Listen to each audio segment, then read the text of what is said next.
Pomaže Bog ljudi. Davno se nisam oglašavao povodom ovog Debeovca, Dejana Berića. Zato što čovjek me ne interesuje više.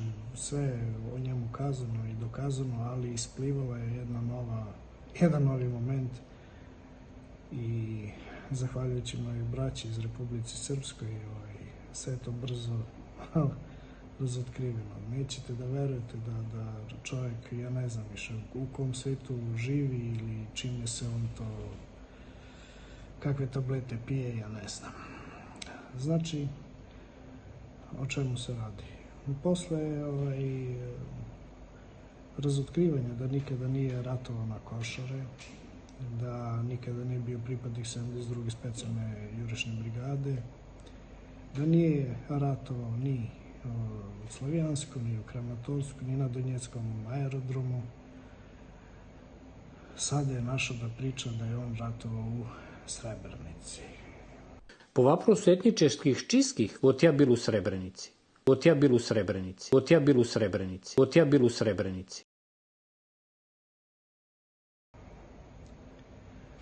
Kao dokaz da je on bio tamo, pošto ljudi već su navikli na njegove laži, pa daj nam neko ime, daj nam neki događaj, daj nam bilo šta, on je poslao jednu fotografiju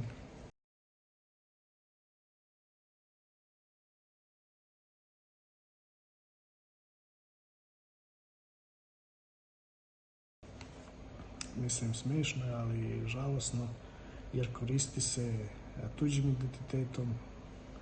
Ukrao je identitet čovjeka koji se zove Saša. Nažalost, on je poginuo u otadžbinskom ratu, je bio pripadnik specijalne jedinice Peša. Specijalna jedinica Peša je legendarna jedinica Republike Srpske. Njen komandant je bio Boško Perić, koji je takođe poginuo u otadžbinskom ratu. I ne znam više šta da pričam, ljudi. Ko može više njemu da veruje, bilo šta da kaže? Ja ga pozivam.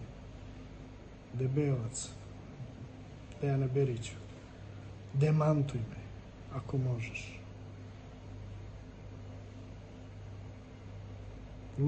Ludosti šta radi više. I to je...